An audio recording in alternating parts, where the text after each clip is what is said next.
शांति। बाबा good morning. आज बाबा के 6 फरवरी 2025 के महावाक्य हैं। बाबा ने सार में कहा, मीठे बच्चे, पुरानी दुनिया के कांटों को नई दुनिया के फूल बनाना ये तुम होशियार मालियों का काम है। होशियार माली किसको कहा बाबा ने? अपने बच्चों को। और पुरानी दुनिया के कांटे किसको कहा? जो दुख देने वाले पुरानी दुनिया के जो लोग हैं उन्हों को गुणवान बना देना। दुर्गुण से भरे हुए मनुष्य को गुणवान बना देना, मनुष्य से देव समान बना देना। बाबा ने कहा ये तुम्हारा काम है। बाबा ने प्रश्न पूछा, संगम युग पर तुम बच्चे कौन सी श्रेष्ठ तकदीर बनाते हो? तो बाबा ने उत्तर में कहा, कांटे से खुशबूदार फूल बनना ये है सबसे श्रेष्ठ तकदीर। अगर एक भी कोई विकार है तो कांटा है। जब कांटे से फूल बनो तब सतो प्रधान देवी देवता बनो। तुम बच्चे अभी 21 पीढ़ी के लिए अपनी सूर्यवंशी तकदीर बनाने आए हो। गीत है, तकदीर जगा कर आई हूँ। ओम शांति। बच्चों ने गीत तो बच्चों ने सुना, ये तो कॉमन गीत है, क्योंकि तुम हो माली, बाप है बागवान। अब मालियों को कांटों से फूल बनाना है। ये अक्षर बहुत क्लियर है। भक्त आए हैं भगवान के पास, ये सब भक्तियाँ हैं ना। अब ज्ञान की पढ़ाई पढ़ने बाप के पास आए हैं। इस राज्यों की पढ़ाई से ही नई दुनिया के मालिक बनते हो। तो भक्तियाँ कहती है, हम तकदीर बनाकर आए हैं, नई दुनिया दिल में सजाकर आए हैं। बाबा भी रोज कहते हैं कि स्वीट होम और स्वीट राजाई को याद करो। आत्मा को याद करना है। हर एक सेंटर पर कांटों से फूल बन रहे हैं। फूलों में भी नंबरवार तो होते हैं ना। शिव के ऊपर फूल चढ़ाते, कोई कैसा भी फूल चढ़ाते, कोई कैसा। गुलाब के फूल और अक के फूल में रात दिन का फर्क है। ये भी बगीचा है, कोई मोतियों के फूल हैं, कोई चंपा के हैं, कोई रत्न ज्योत हैं, कोई अक के भी हैं। बच्चे जानते हैं इस समय सब है कांटे। ये दुनिया ही कांटों का जंगल है। इनको बनाना है नई दुनिया के फूल।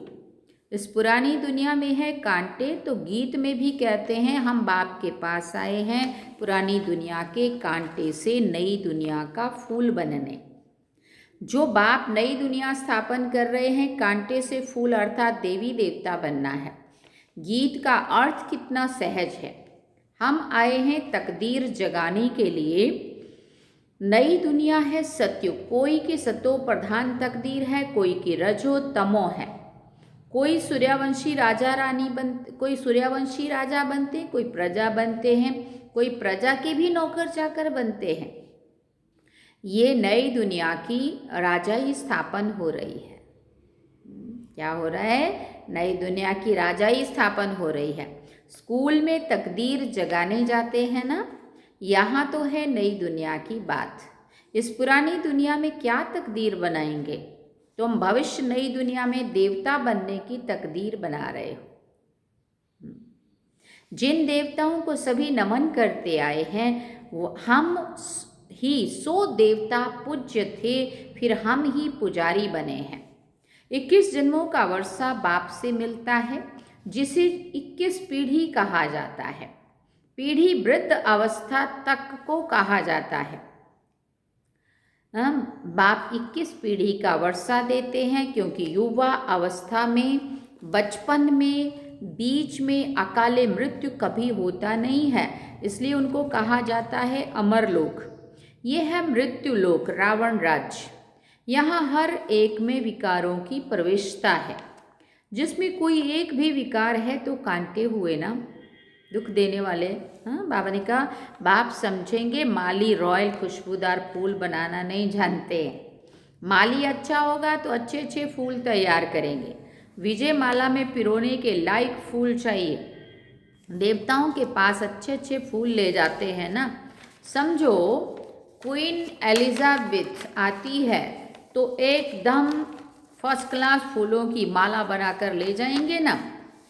हाँ, यहाँ के मनुष्य तो हैं तमो प्रधान। शिव के मंदिर में भी जाते हैं, समझते हैं ये भगवान है। ब्रह्मा विष्णु शंकर को तो देवता कहते हैं, शिव को तो भगवान कहेंगे ना। वो तो ऊंच से ऊंच हुआ ना। अब शिव के लिए कहते हैं धतूरा खाता था, भांग पीता था, क्या क्या बोला है देखो शिव जी के लिए। कितनी ग्लानि करते हैं। फूल भी अक के ले जाते हैं। अब ऐसा परम पिता परमात्मा और उनके पास देखो क्या ले जाते हैं, अक के फूल जो किसी काम के नहीं है। देवताओं को कभी अक के फूल नहीं चढ़ाते हैं ना। तमो प्रधान कांटों के पास तो फर्स्ट क्लास फूल ले जाते हैं। तमो प्रधान कांटे माना दुनिया का कोई भी दुख देने वाले लोग होते, बड़े बड़े नेताएं, राजनेता, धर्म नेता, फलाने जो भी है दूसरे, तो जो दुनिया को नरक बनाने वाले, दुनिया में कांटे बन कर के दुख देने वाले लोगों को तो बहुत अच्छे अच्छे फर्स्ट क्लास फूल ले जाते हैं। और शिव के मंदिर में क्या ले जाते हैं, और दूध भी कैसा चढ़ाते हैं, 5% दूध, बाकी 95% पानी। वो कच्ची लस्सी बोलते हैं उसको, जो नहीं पानी जैसा ही दिखता है।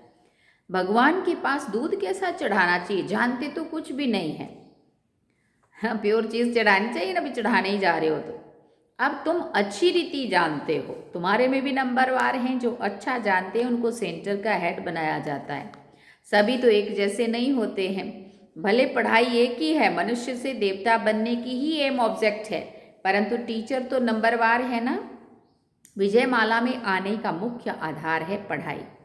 पढ़ाई तो एक ही होती है, उसमें पास तो नंबरवार होते हैं ना।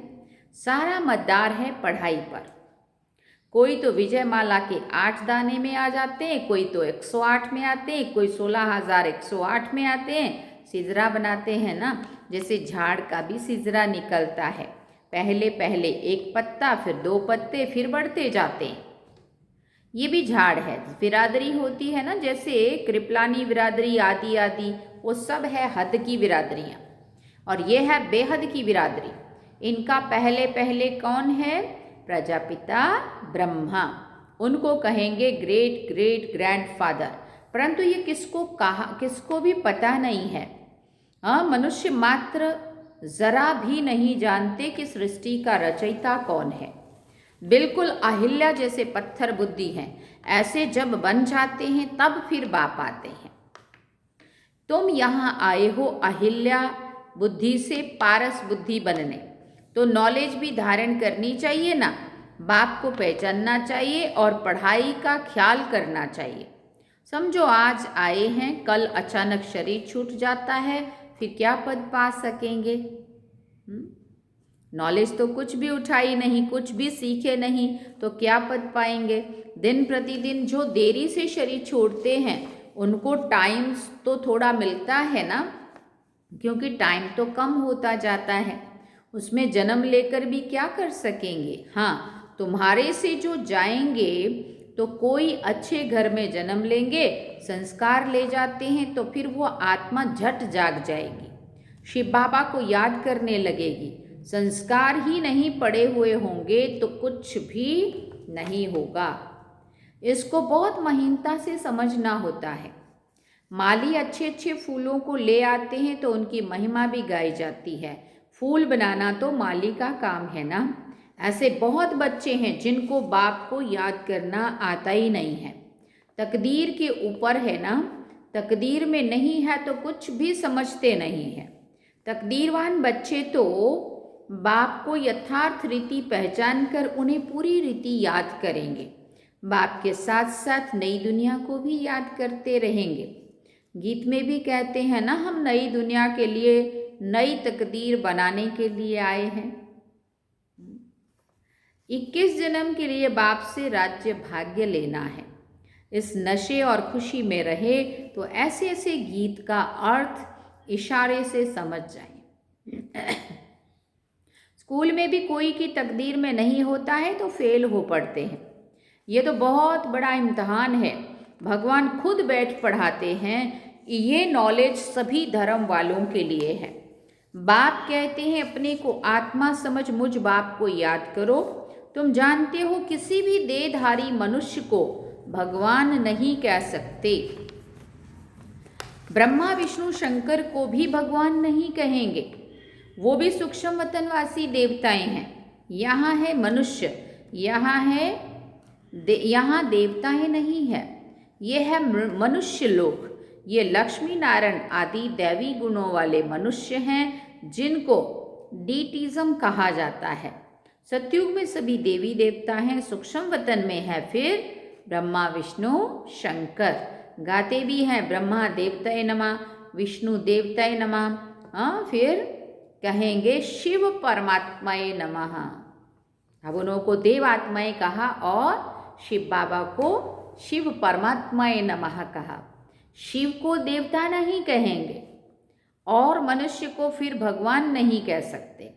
3 फ्लोर है ना, हम हैं 3rd फ्लोर पर। सतयुग के जो दैवी गुण वाले मनुष्य हैं वही फिर आसुरी गुण वाले बन जाते हैं। माया का ग्रहण लगने से काले हो जाते हैं। जैसे चंद्रमा को भी ग्रहण लगता है ना, वो है हद की बातें और ये है बेहद की बात। बेहद का दिन और बेहद की रात है। गाते भी हैं ब्रह्मा का दिन और रात। तुमको अभी एक बाप से ही पढ़ना है, बाकी सब कुछ भूल जाना है। बाप द्वारा पढ़ने से तुम नई दुनिया के मालिक बनते हो। यह सच्ची सच्ची गीता पाठशाला है। पाठशाला में हमेशा नहीं रहते हैं। मनुष्य समझते भक्ति मार्ग भगवान से मिलने का मार्ग है। जितना बहुत भक्ति करेंगे तो भगवान राजी होगा और आकर फल देगा। ये सब बातें तुम बच्चे अभी समझते हो। भगवान एक है जो अभी फल दे रहे हैं। जो पहले पहले सूर्यवंशी पूज्य थे उन्होंने ही सबसे जास्ती भक्ति की है, वही यहाँ आएंगे। तुमने ही पहले पहले शिव बाबा की अव्यभिचारी भक्ति की है तो ज़रूर तुम ही पहले पहले भक्त ठहरे। फिर गिरते गिरते तमो प्रधान बन जाते हैं। आधा कल्प तुमने भक्ति की है इसलिए तुमको ही पहले ज्ञान देते हैं। फिर बाबा ने कहा तुम्हारे में भी क्या है, नंबरवार है। तुम्हारी इस पढ़ाई में ये बहाना नहीं चल सकता कि हम दूर रहते हैं इसलिए रोज नहीं पढ़ सकते। कोई कहते हैं हम 10 मील दूर रहते हैं। अरे बाबा की याद में तुम 10 माइल भी पैदल करके जाओ तो भी कभी थकावट नहीं होगी। कितना बड़ा खजाना लेने जाते हो। और वैसे ही फिर बाबा कह देता है तुम्हारे कदमों में पद्मों की कमाई है। जितना ज़्यादा कदम चलेंगे उतना ज़्यादा कमाई होगी। बाबा भी देखेगा ना, देखो कितने दूर से आ रहा है ये बाबा के लिए। तीर्थों पर मनुष्य दर्शन करने के लिए पैदल जाते हैं, कितना धक्का खाते हैं। ये तो एक ही शहर की बात है। बाप कहते हैं मैं इतना दूर से आया हूँ, तुम कहते हो घर 5 माइल दूर है। वाह, खजाना लेने के लिए तो दौड़ते आना चाहिए। बाबा हमारे लिए कितना अनगिनत माइल दूर से आया और हम कहें 5 मील 10 मील दूर है तो बाबा कहते वाह क्या बात है, मैं तुम्हारे लिए इतने दूर से आया और देने के लिए आया और तुम लेने भी इतने से दूर से नहीं आ सकते। अमरनाथ पर सिर्फ दर्शन करने के लिए कहाँ से जाते हैं और कितनी कठिन यात्रा है वो पता है ना सभी को। यहाँ तो अमरनाथ बाबा स्वयं पढ़ाने आए हैं, तुमको विश्व का मालिक बनाने आए हैं। तुम बहाना करते रहते हो सवेरे अमृत वेले तो कोई भी आ सकते हैं। अमृत वेले थोड़ी कोई काम धंधा होता है, लेकिन तब इतनी सुस्ती नींद होती है जो तब वैसे ही नहीं आते। उस समय कोई डर नहीं है, कोई तुमको लूटेंगे भी नहीं। अगर कोई चीज़ जेवर आदि होंगे तो छीनेंगे। चोरों को भी चाहिए ही धन पदार्थ, परंतु किसी की तकदीर में नहीं है तो फिर बहाने बहुत बनाते हैं। पढ़ते नहीं है तो अपना ही पद गंवाते हैं। किसी का औरों का थोड़ी घाटा होना है उसमें। अगर हम पढ़ेंगे तो हमारे को प्राप्ति होगी, नहीं पढ़ेंगे तो हमारा घाटा होगा, है ना। तो बाबा कहते बाप आते भी भारत में हैं, भारत को ही स्वर्ग बनाते हैं, सेकंड में जीवन मुक्ति का रास्ता बताते हैं। परंतु कोई पुरुषार्थ भी करे ना, कदम ही नहीं उठाएंगे तो पहुंच कैसे सकेंगे। तुम बच्चे समझते हो कि ये है आत्माओं और परमात्मा का मेला। बाप के पास आए हैं स्वर्ग का वर्षा लेने। नई दुनिया की स्थापना हो रही है। स्थापना पूरी हुई और विनाश शुरू हो जाएगा। ये वही महाभारत की लड़ाई है ना? अच्छा। इतना कह के फिर बाबा ने कहा, अच्छा मीठे मीठे सिकिल दे बच्चों प्रति माता पिता बाप दादा का याद प्यार और गुड मॉर्निंग। रूहानी बाप की रूहानी बच्चों को नमस्ते। हम रूहानी बच्चों की रूहानी माता पिता बाप दादा को दिलवा जान सिकवा प्रेम से याद प्यार गुड मॉर्निंग नमस्ते। थैंक यू बाबा, शुक्रिया बाबा। अब धारणा के लिए मुख्य सार है। पहला पॉइंट, बाप जो ज्ञान का खजाना दे रहे हैं उसको लेने के लिए दौड़ दौड़ कर आना है। इसमें किसी भी प्रकार का बहाना नहीं देना है। बाप की याद में 10 माइल भी पैदल चलने से थकावट नहीं होगी। आजकल तो डॉक्टर लोग वैसे ही वॉकिंग करने को बोलते हैं, तो हेल्थ के लिए भी वॉकिंग करना सही है। एक पंथ दो काज हो जाए, मुरली भी सुन लें। अपने यहाँ तो 2-3 किलोमीटर के उससे ही आना है पैदल, कोई ज़्यादा भी नहीं है ना? तो बाबा कहते बाप की याद में 10 माइल भी पैदल चलने से थकावट नहीं होगी।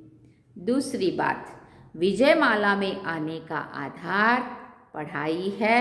पढ़ाई पर पूरा ध्यान देना है। कांटों को फूल बनाने की सेवा करनी है। आज पूरी मुरली में बाबा ने कांटे अर्थात दुख देने वाली जो दुनिया है उन्हों को फूलों का बगीचा अर्थात दैवी संस्कार दैवी गुण वाली मनुष्य उन आत्माओं को बनाना है। कांटों को फूल बनाने की सेवा करनी है। स्वीट होम और स्वीट राजाई को याद करना है। स्वीट होम और स्वीट राजाई को याद करना है। वरदान में बाबा ने कहा, संगम युग के महत्व को जान, एक का अनगिनत बार रिटर्न प्राप्त करने वाले सर्व प्राप्ति संपन्न भव। संगम युग के महत्व को जान, एक का अनगिनत बार रिटर्न प्राप्त करने वाले सर्व प्राप्ति संपन्न भव। इसका विस्तार सुनेंगे। संगम युग पर बाप दादा का वायदा है 1-2 लाख लोग। जैसे सर्वश्रेष्ठ समय, सर्वश्रेष्ठ जन्म, सर्वश्रेष्ठ टाइटल इस समय के हैं, वैसे सर्व प्राप्तियों का अनुभव भी अभी ही होता है। इतने ऊंचे ऊंचे टाइटल बाबा देता है और संगम युग का सर्वश्रेष्ठ समय है, सर्वश्रेष्ठ जन्म है, हीरे तुल्य जन्म है और टाइटल कितने ऊंचे ऊंचे बाबा ने दिए हैं। तो फिर जो प्राप्तियां हैं उनका अनुभव भी हमें उतना ही ऊंच श्रेष्ठ होता है। अभी एक का सिर्फ लाख गुना नहीं मिलता, लेकिन जब चाहो, जैसे चाहो, जो चाहो, बाप सर्वेंट के रूप में बंधे हुए हैं। एक का अनगिनत बार रिटर्न मिल जाता है, क्योंकि वर्तमान समय वरदाता ही आपका है। जब बीज आपके हाथ में है तो बीज द्वारा जो चाहो वो सेकंड में लेकर सर्व प्राप्तियों से संपन्न बन सकते हो। स्लोगन में बाबा ने कहा, कैसी भी परिस्थिति हो, परिस्थिति चली जाए लेकिन खुशी ना जाए। कैसी भी परिस्थिति हो लेकिन परिस्थिति चली जाए लेकिन खुशी ना जाए। गुलजार दादी का स्लोगन था, चाहे कुछ भी हो जाए, शरीर भी छूट जाए परंतु खुशी ना जाए। बोला बात तो आती है, चली जाती है, लेकिन बात की वजह से खुशी नहीं जानी चाहिए। बात तो आई है, चली जाएगी, लेकिन अपनी खुशी कभी खत्म ना हो। ओम शांति। अव्यक्त इशारे में बाबा ने कहा, एकांत प्रिय बनो, एकता और एकाग्रता को अपनाओ। एकता और एकाग्रता ये दोनों श्रेष्ठ भुजाएं हैं कार्य करने के सफलता की। एकाग्रता अर्थात सदा निर्व्यर्थ संकल्प, निर्विकल्प। जहाँ एकता और एकाग्रता है वहाँ सफलता गले का हार है। वरदाता को एक शब्द प्यारा है, एक व्रता, एक बल, एक भरोसा। साथ साथ एक मत, ना मनमत ना परमत, एक रस, ना और कोई व्यक्ति ना वैभव का रस। ऐसे ही एकता एकांत प्रिय। सार में बाबा ने कहा, मीठे बच्चे, पुरानी दुनिया के कांटों को नई दुनिया के फूल बनाना ये तुम होशियार मालियों का काम है। कितना बड़ा परिवर्तन, पुरानी दुनिया के कांटों को नई दुनिया के फूल बना देना, है ना। तो ये है तुम होशियार मालियों का काम। अच्छा, ओम शांति। तो ये थे बाबा के आज के महावाक्य जो हम सभी ने सुने, और आज हम वापस जिस स्थान पे से गए थे वही स्थान पे फिर से आ गए हैं। आप देख रहे हो 5 तारीख तक हम मुरली रिकॉर्ड करके गए थे एडवांस में थोड़ा, क्योंकि मधुबन जाके बहुत बिज़ी हो जाना पड़ता है और वहाँ टाइम भी नहीं मिलता है, और वो एकांत और वो सब साधन वैसा मुश्किल होता है। तो इस करके हम एडवांस में करके गए थे, और आज हम वापस पहुंच गए हैं और आपसे फिर से यहाँ से ही मिल रहे हैं। यहाँ से ही मिल के गए थे, यहीं वापस आके मिल रहे हैं। और वहाँ से भी कुछ वीडियोस हमने डाले हैं जो आपने शायद यूट्यूब में देखे भी होंगे, और नहीं देखे हो तो देख लेना। वहाँ भी बहुत अच्छा रहा। इतने दिन बाबा की सेवा में हम गए थे और सब बहुत अच्छे से अच्छा, सबसे मिलन, बाबा से मिलन और सेवा सब करके और वापस पहुंच गए हैं। तो बहुत अच्छा रहा। मधुबन का तो किसको अच्छा नहीं अनुभव होता होगा। सभी आप सभी भी जाते हैं वहाँ, जाके बैटरी चार्ज हो जाती है ना। बैटरी चार्ज करके वापस अब हम इसको यूज़ करने के लिए मैदान में आ गए हैं, है ना। तो मधुबन बेहद का घर, जहाँ इतना बड़ा ब्राह्मण परिवार आपस में मिलता है और बाबा से मिलन मनाते हैं, दादियों से बड़ों से मिलते हैं। इतनी अच्छी अच्छी क्लासेस होती हैं, तो उससे आत्मा में बहुत सारा बल भर जाता है ना। और मधुबन की भूमि ही चार्ज करने वाली भूमि है। वहाँ पहुँच गए तो चार्जिंग शुरू हो जाती है ना। इसलिए हम आज वापस आ गए हैं और आपसे यहाँ से मिल रहे हैं। अब हम चलेंगे बाबा की याद में। चलिए, ओम शांति।